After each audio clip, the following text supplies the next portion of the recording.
Well, hello. I've not done a live. Well, no, it's not a live. It's a video. I've not done one for a while because I've not been very well.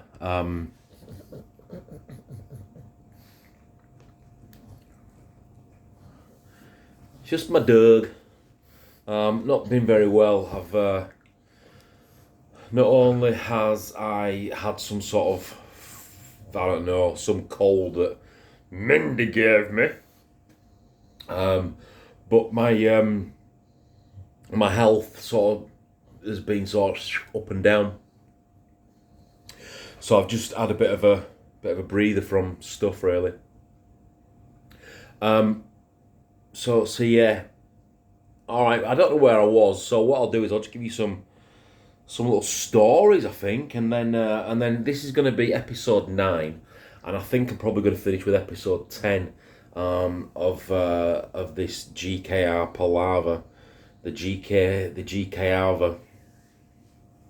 I remember one time we was doing reasonably well. I was upping myself in the ranks. You have to forgive my man boobs. Basically, people will. They'll call me fat, they'll call me all sorts of names, but that's okay. Part of my weight gain is down to the depression that I suffering with. I shouldn't say suffering really. I should really say fighting because we do it. People that have the depression fight it every single day. So part of that is my depression and the pills that I'm on, the medication that I'm on. So a side effect is weight gain. So yeah, that's why I'm a little bit chunky these days. So yeah, I'll just give you some anecdotes. Just remember a time when we were just coming up slowly, and Bob called me and he said, "Oh, me and Belinda we're gonna pop and see him." I'm like, okay, that's a bit weird. He said, "You're gonna come see me on an evening. I've not got anything on this evening, but you're gonna come and see me anyway." He's like, "Yeah, just book us a table at a restaurant." So he says, "Do you like Thai?" I'm like, "I've never had Thai before. Never had Thai, but I know you have." No, I didn't find that out until later on down my career line that he likes a bit of Thai. Or was it Singapore? I don't know. I can't remember which. Singapore. So yeah, they popped up and my mum was there and we went to this restaurant and we ordered food, we ordered drinks. And I was all ready to, I said to him because he'd made the journey up here from Stoke-on-Trent with his wife, his wife then, and I thought, do you know what, I'll pay the bill. Anyway, I gets ready to pay. I'm thinking, I can't really afford it right now. I'm not actually in bonus. I'm coming up, but I'm not actually in bonus yet. And he said to me. Said, "Oh, James, put your money away. The manager told me that your money's no good here." So I'm like, what? Turns out that he footed the bill. He paid the bill for the meal. And I'm like, wow, that's pretty. That's pretty good. That's pretty interesting. It was also a time when he was looking for a dog for his missus. And we got him in touch with somebody around this neck of the woods. Oh, kampai, Jing Tao time, Jing Tao, Sing Tao. We got him in touch with someone up in Beverley, and they were selling Great Danes puppies. How much you wanted a Great Dane? So I took him to get that as well, and it was for a birthday. It was quite funny, really. We both came up, and me and him went off to Beverley to get this Great Dane, and he had his briefcase with him, and he just paid $2,000 there and then for this Great Dane puppy. I drove his Warrior. He had a big Warrior Jeep. I thought it might have been hers. I think it was hers because she used to do lots of house renovations. So I drove his Warrior Jeep back, his Warrior truck. And when we walked in the house with his dog, I can remember Belinda saying, "What's that?" Total, like, what the hell's that? What have you brought me? Anyway, the dog grew up and it grew into a huge dog. So yeah, that's so. I mean, Bob wasn't all bad. Bob wasn't all bad. When I was coming up through the not only through the karate ranks but through the ranks of GKR as a manager, he was very supportive. He was aggressive in his approach, but it got results. Discipline breeds confidence, confidence breeds morale, morale breeds results, or discipline breeds morale, morale breeds confidence, confidence breeds results. Something like that, anyway. That was one of the mottos. I think my dog's going to start barking, or rather clearing his throat. It sounds like a throat clearance when he does it. So yeah, it wasn't all bad. It was only towards the back end of my time with GKR that he turned into a bit of an arsehole, really. Like I say, it was supportive, but it was a complete arsehole towards the back end.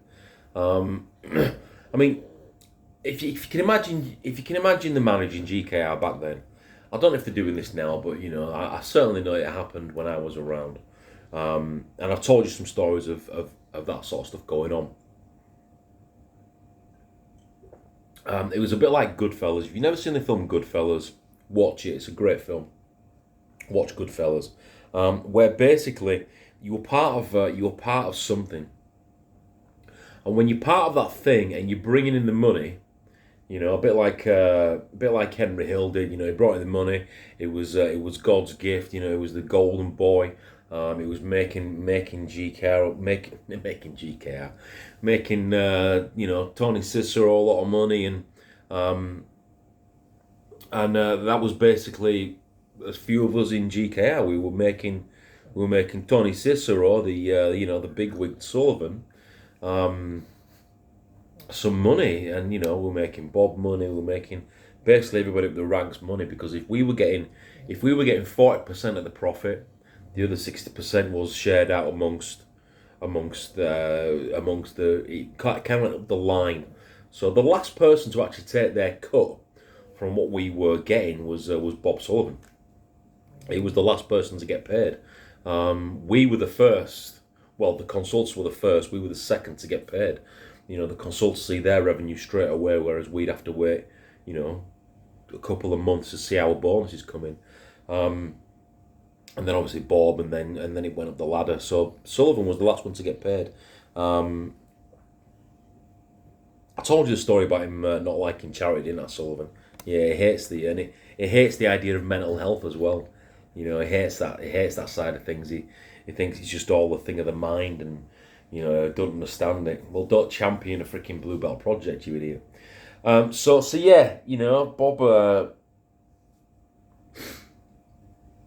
Bob wasn't all bad. He was all right, but like I said, Goodfellas, where basically if you were bringing it in, you could get away with murder, which some of us did. We were.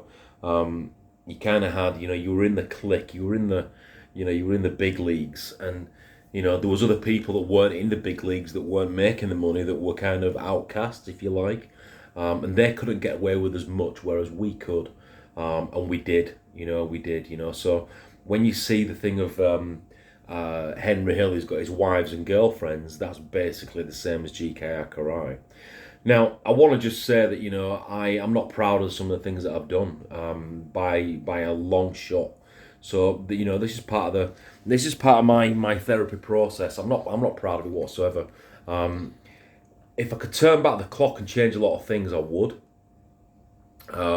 In the way that people were treated, in the way that I've acted, I'd certainly change a hell of a lot in what I've done, and what I was held accountable for towards the back end.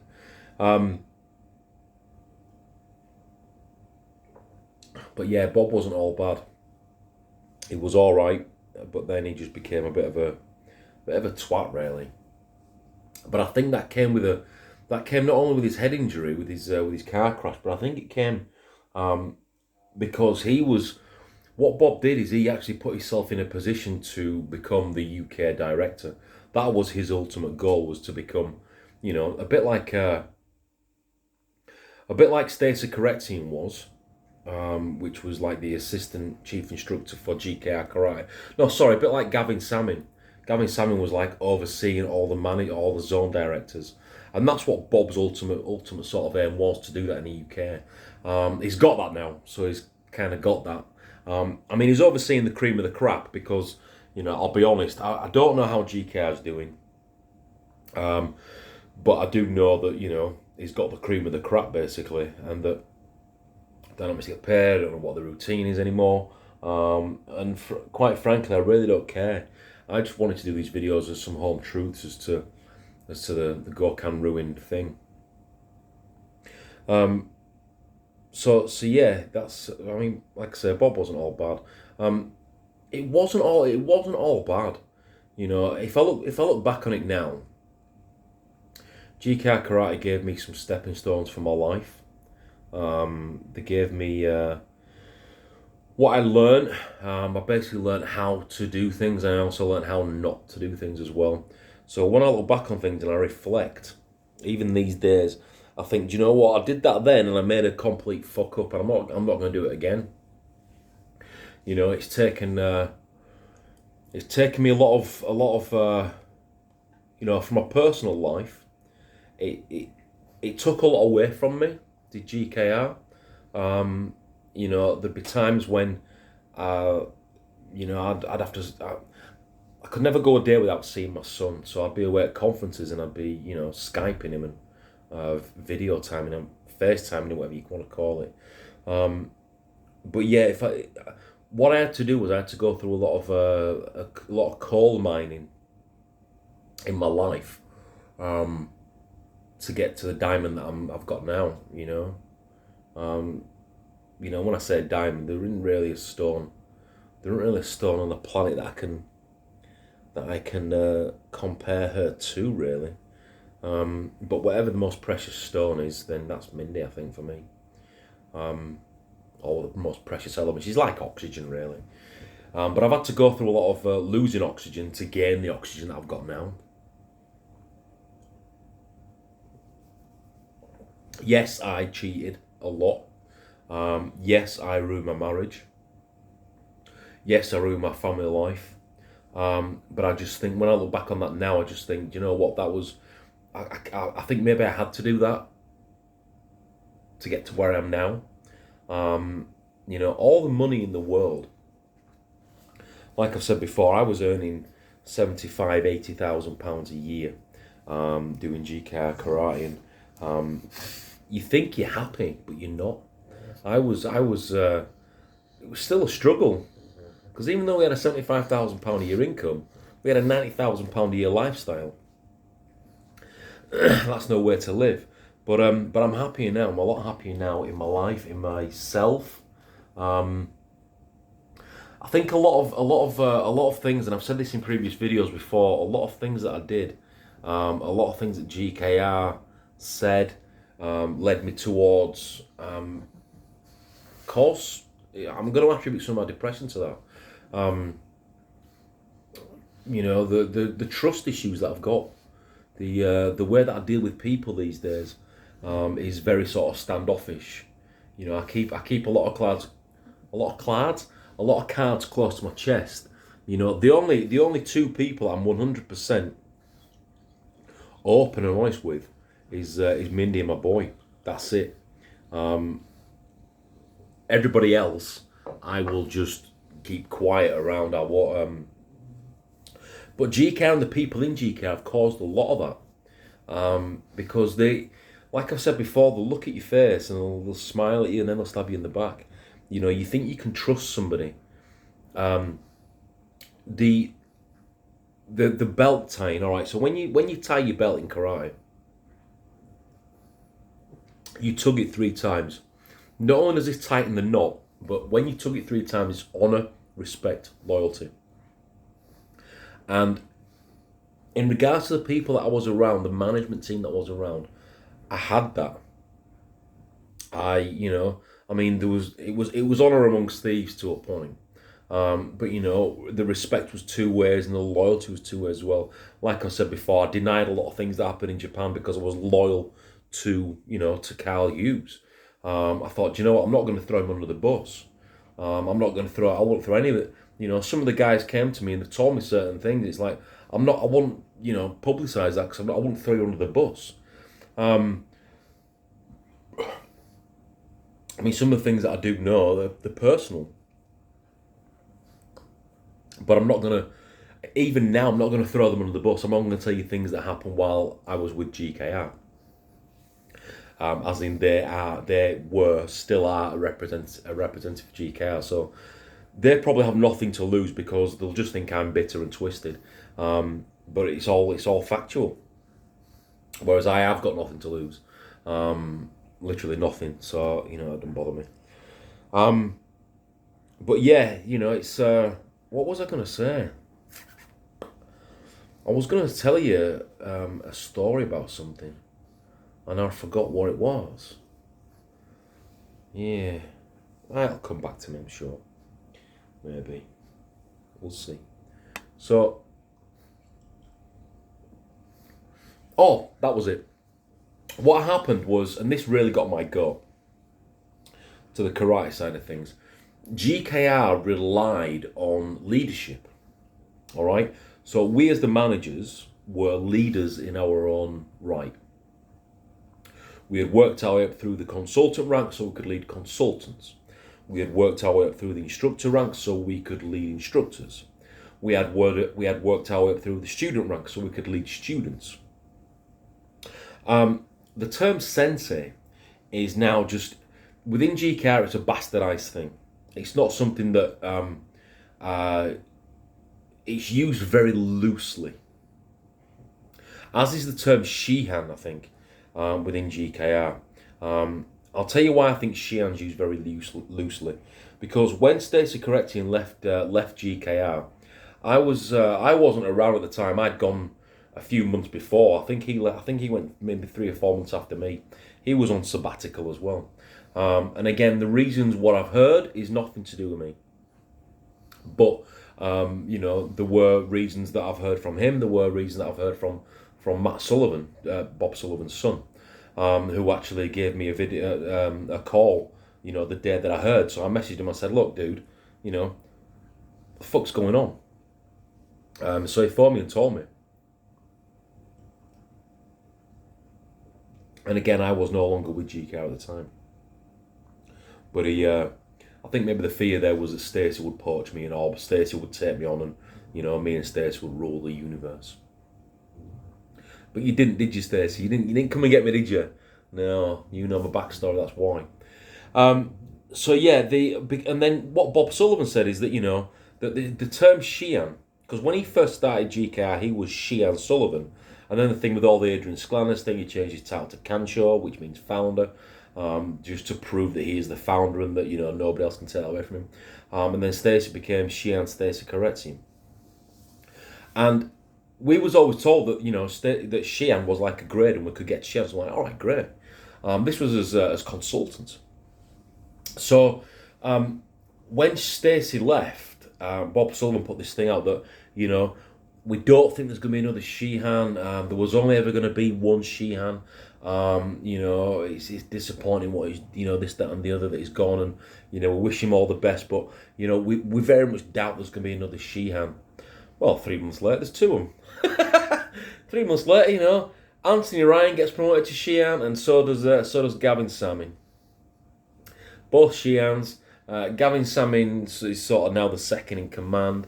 Anthony Ryan, I don't know if he still types his computer and, you know, still eats broccoli on it. I don't know, but yeah. So now there's 2 Shihans. So what he's basically said in one breath is, yeah, there was only ever going to be 1, but now there's another 2. So technically there was 3 in GKR Karate. Well, 4 if you include yourself. So when I talk about leadership, what GKR relied on towards the end is positional leadership, and that was one thing that John Maxwell says you can't do. You can't lead through position. As in, people need to follow you because they want to follow you, not because they have to follow you. Whereas, you know, some of the guys that I promoted, that I got promoted, were promoted because we had to, and the people are following them because they have to. So, for example, there was a guy called Mark Woods. I mean, his karate was shockingly poor. But I think he's a third dan now. But his karate was shockingly shit. But he always wanted to. He was never great in karate. And I said to him once, I said, you know what, Mark? Do you honestly believe that you could walk into this region and command my instructors? And he's like, yes, Sensei, yes. I said, dude, they would wipe the floor with you. Your karate is so poor. So he's actually leading through position, as in, you've got the title of manager, you are now being followed by these people. Let me just knock this TV off. There you go. And this is what's happening in GKR Karate, because me and two other guys, me, Chris Briley, and a guy called Matt Leach, were the very first UK homegrown 4th dan black belts. We apart from Bob Sullivan, not Bob Sullivan, apart from Bob McCracken, I forget who else there was.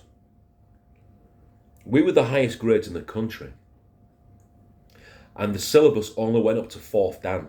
It didn't go any higher than that. Once you got to 4th dan, that was it. It's like, what's next? So we graded to 4th dan. And I wasn't part of this leadership group I've spoke about before. So what happened is I had to then start addressing people that are lower grade than me in the dojo, people that have never had my accolades in the business. I had to start addressing them as sensei. Now, the term sensei actually doesn't mean teacher. I mean, what these guys could teach me is zero. I actually forgot more than they knew. So they couldn't teach me anything. Dan Freer was a 3rd dan, Carl Hughes was a 3rd dan, Lek Prenger was 2nd or 3rd dan. So these guys that are now sensei, as in they're like the next group of zone directors that I had to address as sensei, were lower grades than me in the dojo, but I had to address them as sensei. So sensei doesn't mean teacher. Sensei means one who was gone before, or something along those lines, one who has gone before in life. So, for example, if you're in Japan and you are in school, you will address your teacher as sensei. So it's the person who's gone before. Now, I just thought, why am I a 4th dan in a dojo, but yet I have to bow? I mean, this is where probably humility comes in, but I just thought, you know what? I don't have any for these guys. No, I'm sorry. These guys are snakes. But why do I have to bow to these muppets that are karate grades below me? Or Ryan Marvin as well. I think it was 2nd or 3rd dan. They're probably all 4th dans by now. I know Carl Hughes got his 4th dan. But this is the thing: is I worked damn hard for that 4th dan. I in my own right in the karate scenario where GKR is concerned, I earned that. It wasn't just given to me through position, whereas some of these guys are now positional leaders. They are probably the highest grades in the country. They're giving away 4th dans like it's fucking chocolate.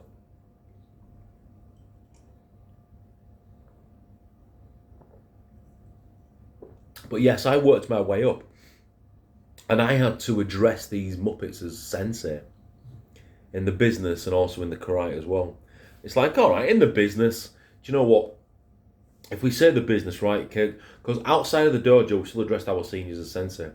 But in the business, not one of these muppets, not a Dan Freer, not a Carl Hughes, not a Lek Prenger, and not a Ryan Marvin, who are your four people, certainly not a Chris Briley, who were your 5 sort of zone director people. Not one of them has achieved anything I achieved. So how do I call them sensei? And then in the dojo, not one of them, all right, I'll take Chris Briley out of the equation, but the rest of them, why do I need to call a lower grade sensei? How does that work? Why do I need to bow to a lower grade? Why should I, based on my grade and my knowledge, have to take orders in a dojo from a lower grade and take advice from a lower grade. Okay? That was the arrogance of it. And the arrogance, if I'm going to be perfectly honest with you, and I will be arrogant, I believe that you can be arrogant so long as you can back it up. Okay? It's no good being an arrogant bastard and not being able to back it up. Whereas I could afford to be arrogant because I could back it up with ability. Okay, I could back it up with skill, and I could back it up with knowledge. So why should I have to cow down to these four muppets? You know, Tweedledum, Tweedledee, Tweedledummer, and Fuckknuckle Ryan. Why should I have to bow down to these people? So they were relying on positional leadership. And you can't build any industry on positional leadership. You know, it's like anytime you walk into a room and you've got to say, I'm the boss. You're not really the boss. You do it via an awe. You do it via some sort of, you just have this essence about you. You know, Bob McCracken had that essence. Okay? He never had to say once that he was the boss. You just freaking knew that he was in charge. You knew that he was the boss. Okay? So, but these guys, you know they're the boss purely because it's been publicised in some sort of Shimbun magazine or it's on the internet or whatever. But yeah, they relied on positional leadership, and that pissed me off. It pissed me off the fact that I've got to address these people and bow to these people when they're not Sensei. As in, they have not gone before me. So, Sensei in the dojo for GKR Karate is it's a business term. It's used in business. It's used for their business. So it's not a karate term for them. It's a position term. It's not. It's just so they can hold themselves higher in the dojo. It's nothing to do with their ability. Nothing to do with it's nothing to do with their acumen or anything like that. It's to do with, I'm this grade. I'm sorry, I am a lower grade than you, but I hold a higher business position than you, so you need to address me as Sensei. Basically how it was. So I'll say that again.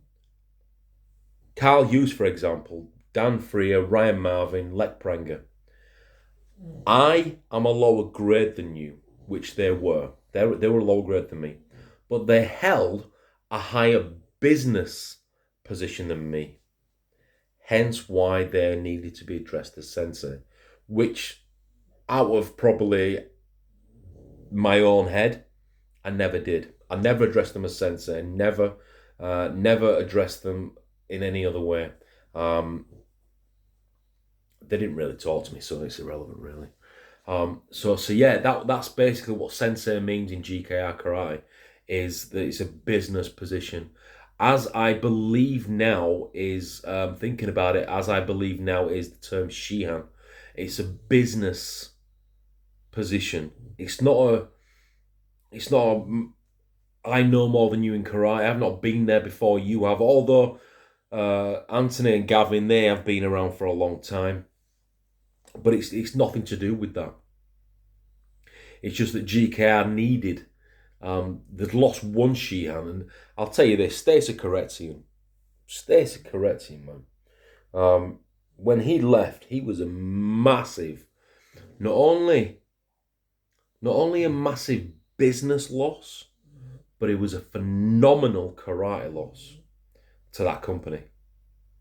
Okay, you probably noticed that I've stopped calling it a karate club. It's now a company, because that's the way it turned out in the end. So he was a massive loss. Whatever happened, I don't know. I don't care. I do know, but I don't care. His karate ability was phenomenal. Everything he did, Stacy Cation made a simple punch look epic. you know, just everything about his karate, you know. So yeah, he was my Bruce Lee of GKR. Um, he was my Alan Sugar of GKR. So yeah, there you go. So that, I mean, I've got nothing wrong to say about Stacy Cation whatsoever, and I never will. I never will. Not in public anyway. No, I'm joking. So yeah, positional leadership. That's how they're league now, and I just got a bit pissed off with that. I mean, let me know how you'd feel if somebody of a lower grade than you had to address them as sensei. And yes, you can come at me and you can say, well, there's humility there. There's a humility. Yes, but not when these idiots. Not one of them has been at 1,000 attendances, so the business accolades weren't there. Not one of them has received bonus exercise in mine. Not one of them has had a team as big as mine. Not one of them recruited the same amount of members as me. Not one of them has recruited has had the leadership star award in GKR. Not one of them has gone as far as me in the karate. Not one of them has got the ability as I had. Because, like I say, I was in line, I was looking down the line, and we were doing all sorts of stuff. Went to black belt camps, and Stacy would make us do loads of push-ups and stuff. And, we'd do these exercises. And I look down the line, and there's Ryan on his knees, and there's Carl gasping for air. And, I mean, these days, I'm on my knees, and I'm gasping for air. But I'm putting that down to illness. I'm putting that down to body size. Back then I was maybe 12, 13 stone. Yes. Started to gain a little bit of weight towards the end because, again, the pills. So yeah, that's where GKR went. GKR went from when I started, it was a karate club, and its prime key selling point was the karate, but it run a business as well. There was a balance between karate and business. Hour and a half in the dojo for karate, hour for business. Okay, then you got for a couple of hours knocking on doors. But the business side of things started to overtake. And then it became, and this is the way it is now, it is more of a business that runs a karate school. Because that's all it is for them. It's just all about the bottom line. It's all about the money. It's all about the, how much money they can make. Again, I said in the previous video about training fees that if you phone them one day and said, oh, Sensei, I can't afford to train tonight, they wouldn't say to you, do you know what, come along anyway. They wouldn't do that to you. I would. I certainly would, because for me it's not about money. Because I've never made any from Tadashi. It's about the karate. It's about passing on that knowledge. They do online courses. They do online, and they'll charge you for it. I do my online for free. All you got to do is follow on. It's the same difference.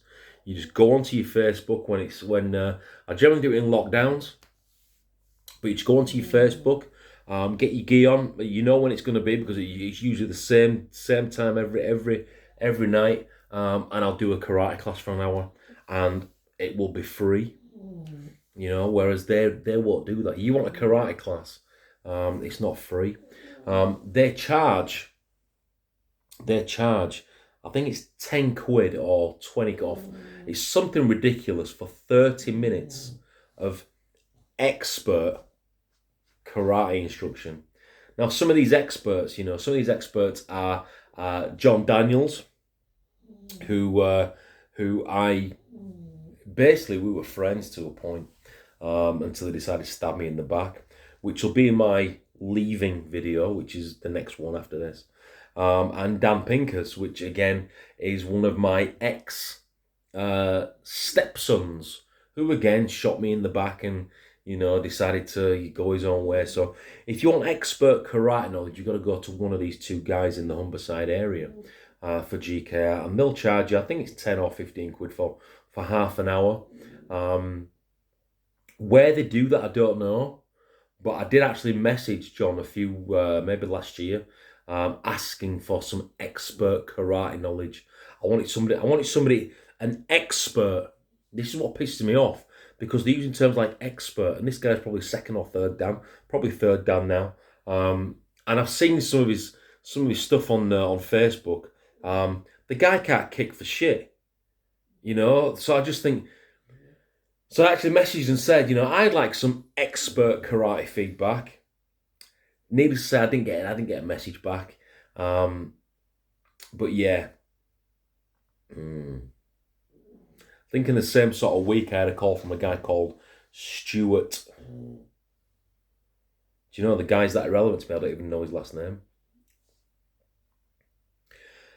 And he phoned me and he said, "Oh, hi James, we've got your we've got your message here, and I'm just calling to see how how you'd like to get into some karate."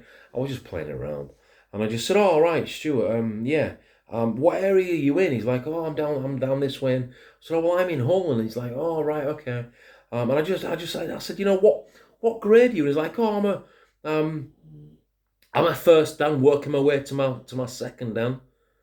Okay, well, that's obvious. But that was the business line. What grade are you? When you're a black and white belt, what grade are you? Well, at the moment, I'm a Q grade instructor, but I'm working my way to my black belt. Okay, Q grade instructor, which I also gave a lot of black belts out to some crap people, only because I had to. So yeah, I said to Stuart, I said, so I'm currently a fourth dan. How can you help me if you're only a first dan? He's like, right, okay, and he stopped and he said, "Is this James Davey?" I said, "Yeah." He's like, "Oh, okay." The conversation ended. What was his freaking name? Stuart somebody. He was a bit of a bully boy, actually.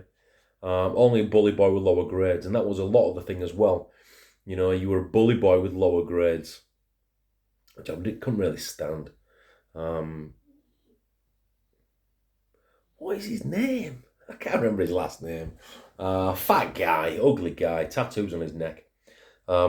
Anyway, so yeah, that was so it's positional leadership. It wasn't ever done with it wasn't ever done because you deserved it, and that's what started to piss me off towards the back end. Is because people would get somewhere because they needed them. They didn't get there because they'd worked their way up. It's a bit like when the negative bonus was slashed because it was a negative word. Well, hang on a minute, I worked mine off. Why is somebody like Matt Leach and Chris Briley being able to just wipe theirs off? Well, yeah, you know what I mean. It's a bit wrong. It's a bit fucked up. Just these little things made triggers in my head, and I just doubted everything. I just doubted the whole thing. So yeah, GKR turned into a business that ran a karate school, and I believe that's where it is today because it's all about money. It's not about the person. It's about money. The thing is when I was in GKR, we had to teach everybody, but we only could teach what the syllabus allowed us to teach. So my head's like exploding here because so many ideas. And if you go onto my YouTube channel for Tadashi, you'll see the ideas that I've got for simple techniques that you might not have known. And a lot of what I do in class, with the adults is it's not on the YouTube channel, but it's a bit more intense. Okay. If there was a little kid that came in, he just wasn't learning, his parents were paying the £6, he wasn't learning, or she wasn't learning, just being a complete little swine and, just disrupting the class, we weren't allowed to get rid of them. Dougie, we weren't allowed to get rid of them. We had to teach them. Whereas now, if I don't like somebody, I don't have new students coming anyway. But when I first started Tadashi in 2017, there were kids that came in, and I'd say to the parents, look, he don't want to train. I'm not teaching him. And I send them on the way. I'd be able to teach who I wanted, what I wanted. I wasn't limited by a book that was written God knows how many years ago and updated every 6 months because it kept it shiny. That's another thing they did as well. They brought in these new things, kept it shiny. It was all about, when I say it's about the business, it was all about how many people you could get to a tournament. You need to get X amount of percentage of your students buying equipment. If you had 500 students, you had to sell an average of £500 per week. Okay, the average was £1 per student in equipment. Okay, they were targets that we had to hit. You had to get, I think it was 5% of your region to tournaments. You had to get at least 10% of your region to region seminars, 5 to 10% to out of region seminars, where they might be in Birmingham. Now, Hull to Birmingham was a long freaking way. So I was constantly with the instructors reeling off, we need to get this much stock sold. We need to get this many to tournament. We've got 600 students, for example. We need to get at least 60 people. You need to be pushing the tournament.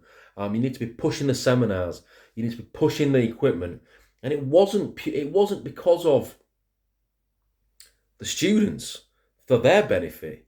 It was all a bottom line figure. It all came down to a bottom line figure.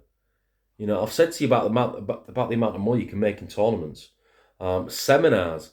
If for example a seminar where you just sort of advertise, I don't know, a basics kata and kumite seminar for 3 hours, and your hall hire was let's say 50 quid for the hour for the 3 hours. Let's be liberal. Let's say it's 100 quid for the 3 hours. But you actually took 400 quid. You just made 300 quid. So you just brought in 300 quid per hour for GKR, which to you is 40 quid an hour. 60 quid an hour goes to wherever. Tournaments are the same thing. You cover the hall cost. It started to get split with regions. You cover the hall cost, but it was all about the amount of money that could be made. It was never about the people. I used to think I was doing a good job. I was, but I wasn't. The amount of people that got tournaments, seminars, I was doing a good job. I was getting the numbers. But I didn't realise, it took me a long time to realise it was about the money. Like I said, I spent probably the last 5 years of my time there, I was jaded. So from 2012 to 2017, I was jaded. I was having major second thoughts, where I was just waiting for the right time to get the fuck out. And remember, I was there, so I'd done it for 10 years. 2002, I started as a manager. So I'd done it for 12 years. 2000, I started as a consultant. 12 years, and then the last 5 years, I was, totally jaded. I was like, this is bad. I need to get the fuck out. But yeah, it was all about the bottom line. And the instructors, they couldn't sell for shit. They couldn't sell. They couldn't, sell.